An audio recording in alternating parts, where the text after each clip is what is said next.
Hey, internet friends, this is Magic Brad on the Magic Brad Show in Synergy Cafe, and I've got a new friend that's just down 35W here from Minneapolis, living in Dallas, Texas, and his name is Angel, and the last name is Ribo. You there, Angel? I am here indeed. Thank you for having me, Magic Brad, and thank you everybody who's listening to us today. How was the weather down there? I understood you guys got some of our Minnesota snow down there a while ago. Oh, come on, don't remind me. That wasn't the worst thing, right? The worst thing was having no power for a long time. Yeah. So weather today is we have some clouds and it's sunny, and we were 49 at the beginning of the day. So probably right now we are over 50. You got the power back. Oh yeah. But the funny thing is that we're having internet outages. Oh sure. Yeah. So Also we have to get ready for that. Hopefully this will go smoothly. Yeah. Absolutely. No. I mean, the thing is, how to say this? You would never imagine that you would be 35 degrees inside your house. I mean, it's like crazy stuff. And how can we possibly do that? You see your breath? It was dark, so I don't remember. Well, Angel, I don't do these real long. I keep them kind of condensed. And Oh, please, absolutely. I'm all about it. Please. Absolutely. Thank you. How long have you lived in Dallas? For 10 years now. Okay, deep roots. Yeah, it's a great place. It's a great place. Yeah, absolutely. And you're married and got kids? You're a single? I'm married. I have 3 kids. Okay. 2 live at home. The other one left already. So yeah. So I mean, we are excited. We love it here. We're very, very into the community. We are volunteers in local hospices, volunteers in the schools. So we are all in here. I mean, we love it here. We are north of Dallas, actually, in a place called Plano, and it's a. Oh, that's where they make the tackle boxes, the fishing tackle boxes in Plano, Texas. It can be. I don't know. I should be a fisherman. Oh, the tackle boxes. Oh, okay. Oh, okay. Yeah, I don't. I think it's the second person that has told me that before. It could be. But there's so many headquarters of large corporations right now. So many things happening in the area that probably like the ones that have lived here, probably they are more like acquainted with former companies, like companies that have been Sure. Well, here forever. I'm 63, almost 64 years old. So I'm talking way back when I was a teenager going fishing. I remember I had a plastic Plano tackle box and wow. Okay. Plano. So who would have thunk it? So tell us a little bit about. I mean, let me tell you something. We've been here for 10 years, and there's places that when we came here, there was nothing built. Mm-hmm. And as you know, Texas is the second largest state in the union. Yeah. So there's so much space to fill, that we are in. I mean, it's amazing the amount of companies and headquarters that are relocating every single year. It's also fascinating how fast they can build buildings these days. Yeah, true. Yeah, very, not like very brick true. by brick by brick anymore. They take them big slabs and put them up, and poof, they got a warehouse. I agree. I agree. I don't know what's going to happen with the space, with the office space right now, with all the virus and everything. But anyway, people will figure it out. I mean, we're business people, so everybody figures out what to do with the surroundings. But it's a great area. It's an international area. There's people from many different places in the world here. Very important, high-tech industry. So again, multicultural. This is really a melting pot of cultures here in Plano, Texas. Do you consider yourself an entrepreneur? I do. In the business world? Totally. Yeah. You got that entrepreneurial spirit, and we will innovate and adjust. My background is in the event industry, events, travel, and tourism. Guess what? COVID doesn't like that. That said no. So I had to innovate, and that's why I'm doing a lot more online things like this, just staying out there, making it happen. So tell us a little bit about your business and what you do. Thank you. Absolutely. So basically, both corporate CEOs and established entrepreneurs, they hire me to bridge the gap globally for expansion and exposure. Basically, I help them grow or accelerate the growth of their businesses through strategies related to going global, basically. Mm-hmm. And basically, it's two very, very defined parts. One is, exposure. It's all about how do you get the right exposure in the right market at the right with the right target, right? Mm-hmm. And the other one is how to get, basically, it's more like business development. how to find the right clients or partners or partnerships or distributors or resellers. It depends on what service or product you're providing. So you work with a lot of different type of people, I'm sure. And Yes. do you run into like the old school guys that want to do like radio and TV because that's what works, and they won't innovate into a different way? Well, I haven't had that conversation, but I definitely deal with old school guys. And I think that everybody is so sensitive already about online, that, I mean, I have been offered myself to have a show on a radio station. But obviously then it's all about, I would have it if I could bring my clients on, and then I could help them, publicize their system, their products and services, right?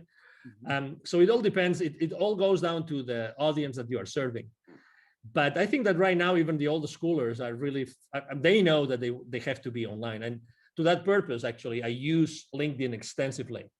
Yeah. I use as you probably have seen, I mean, I'm very active on LinkedIn. I have 27,000 connections. I literally interact with a few over, now that I counted, it's over 1,500, almost 2,000 people on LinkedIn interacting every single week, literally. Wow. So yeah, I have it's where that's my world. It's where I interact with everybody. Well, the reason I bring it up, because I'm in the event business, and there was a party supply store locally here, and the old school guys, they've been around for like 30 years or something like that. They wanted to do radio ads. They didn't really want to put money into this social media thing because they wanted to do the old radio.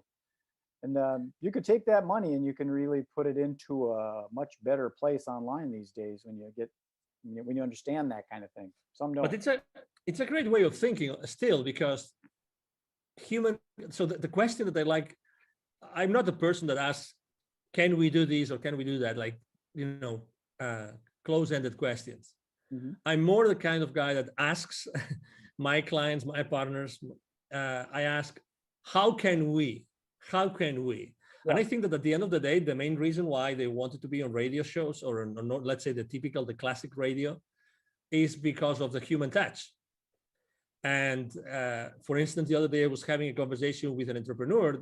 He wanted me to help her launch a show online.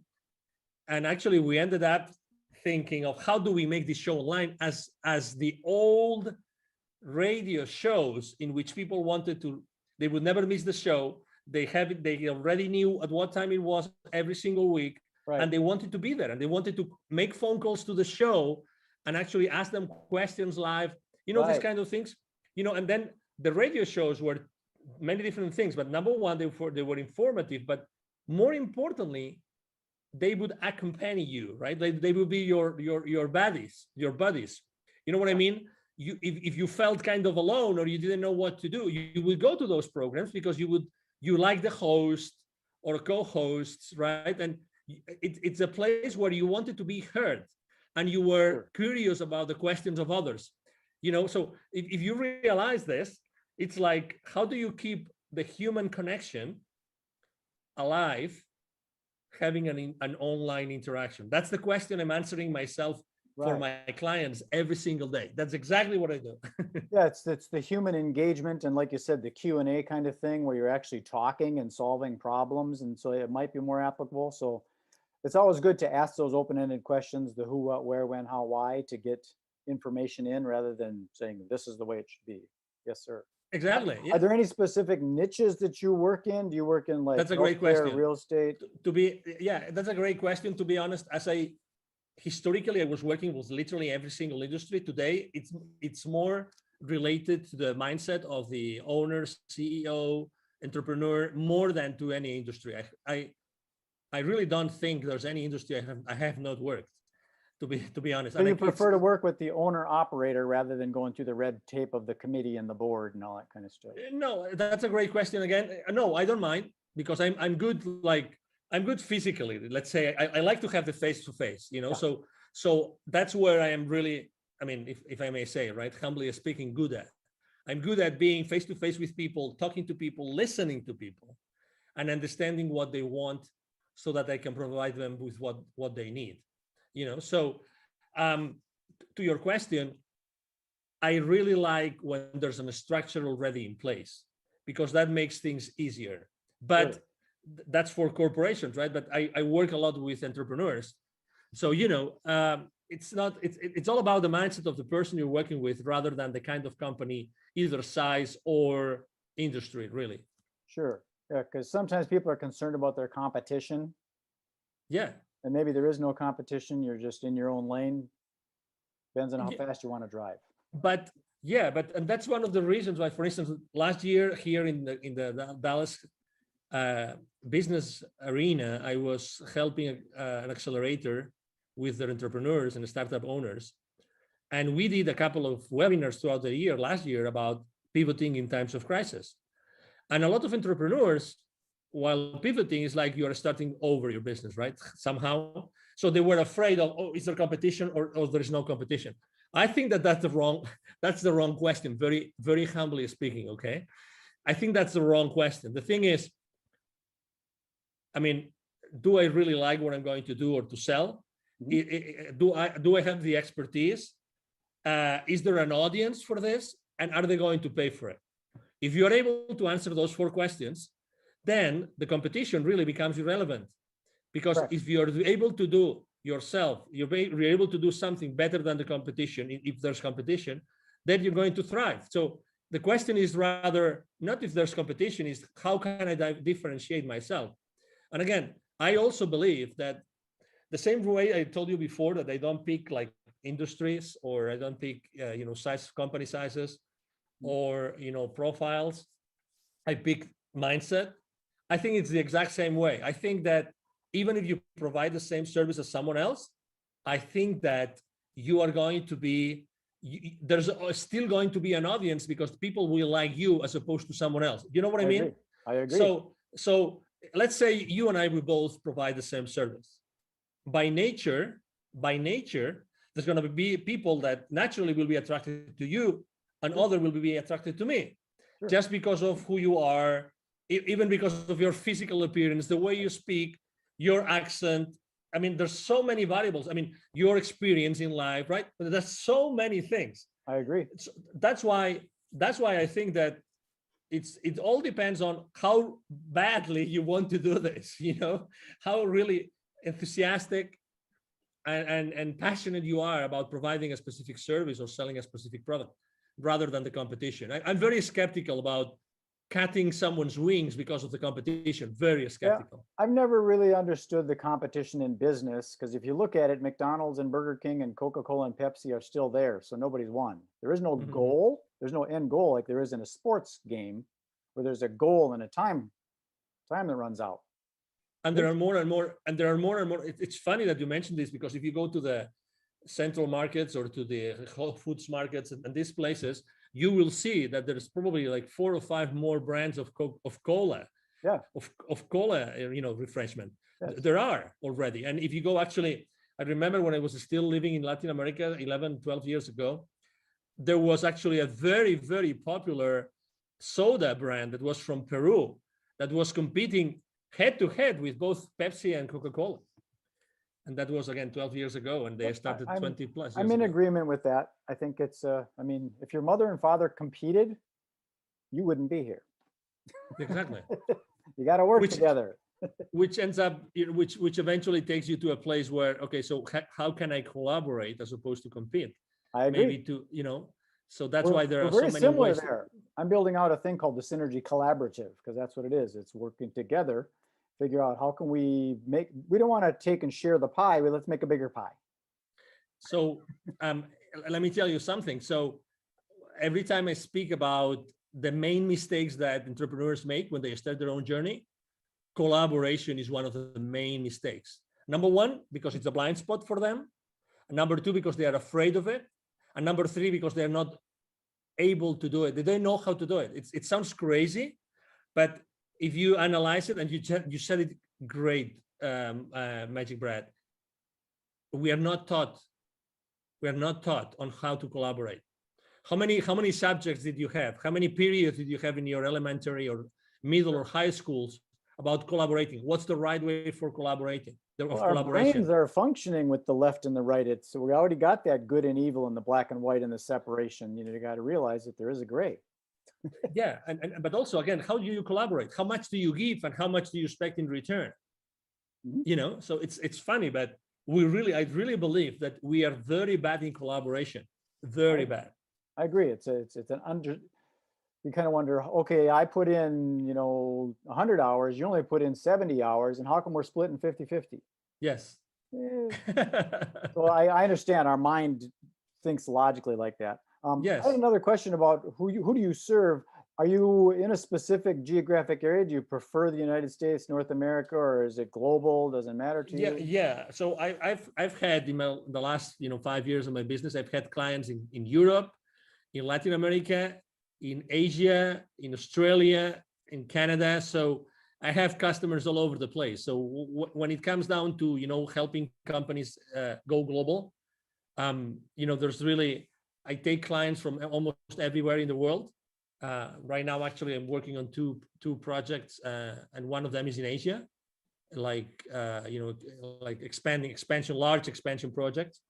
And, there's really no geographical origin. Obviously, I have a very important, footprint here in the Dallas area because I'm here. So there's a lot of executives that know me and know who I am, right? Because they see me around. But my clients really come from anywhere in the world because of the online world.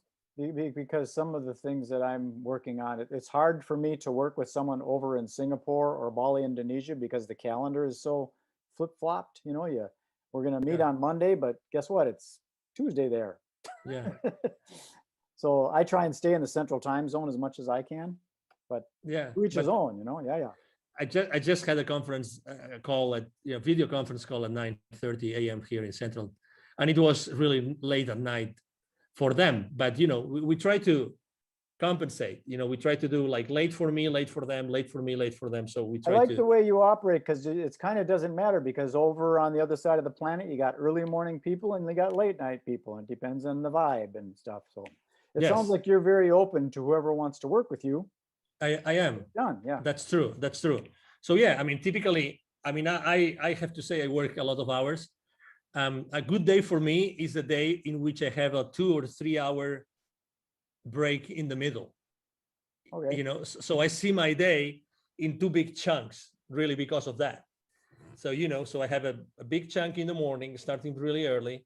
And then I have a big chunk, let's say after 5, I have another big chunk of, Asia is waking up and Europe is going to sleep, so. What would be some of the key words that you would use for when people are looking for you, if they're searching you out? Yeah, international expansion, international exposure.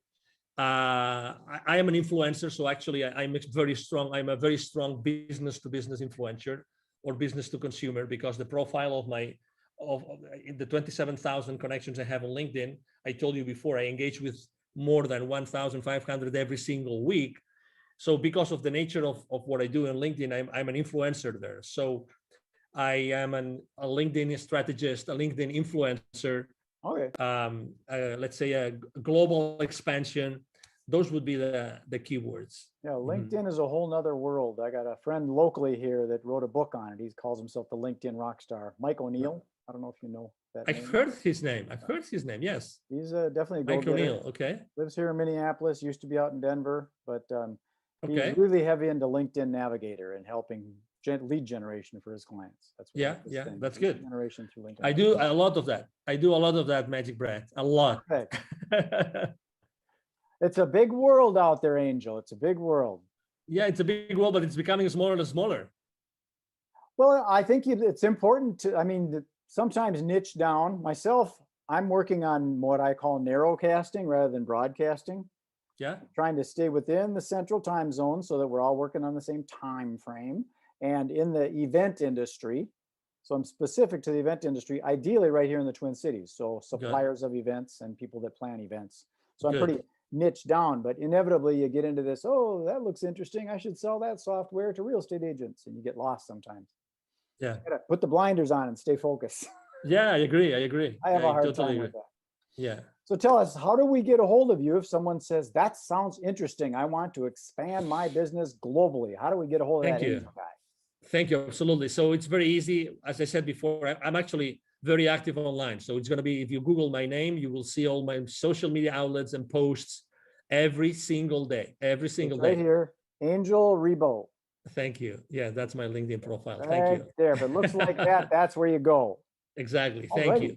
So you can go to LinkedIn but the easiest way to reach out to me directly is through my email address. Every single day I answer every single message. I have a team behind me. Otherwise it wouldn't be possible. My email address is very simple. It's Angel, like my name, Angel from Heaven, right? ANGEL, and then at angelribo.com altogether. Angel Ribo, my last name is spelled like RIB as in boy O.com. Again, Angel at angelribo.com. That is easy. 4 letters, Ribo. Yeah, very easy. Very easy. Well, Angel, I'm going to sign this off and then beam it up to the universe and propagate it out to that global international world. And we'll see if we can hook some fish. Magic Brad, it's been a pleasure to be here. Thank you for the opportunity to be, in front of your audience and to be able to have this conversation. I really liked it and enjoyed it. As you said, it's very natural. I think that it's people are really want to see or listen to authentic conversations with no hidden agendas nor anything, just being yourself and myself and being ourselves here, trying to inspire. And everybody listening to us, obviously, thank you very much for being with us today. I agree. I think a lot of the business gets closed on the golf course or, at the watering hole as opposed to in the seminar room. I agree. Okay, Angel, thank you very much. Be well. Thank you. You have a good day.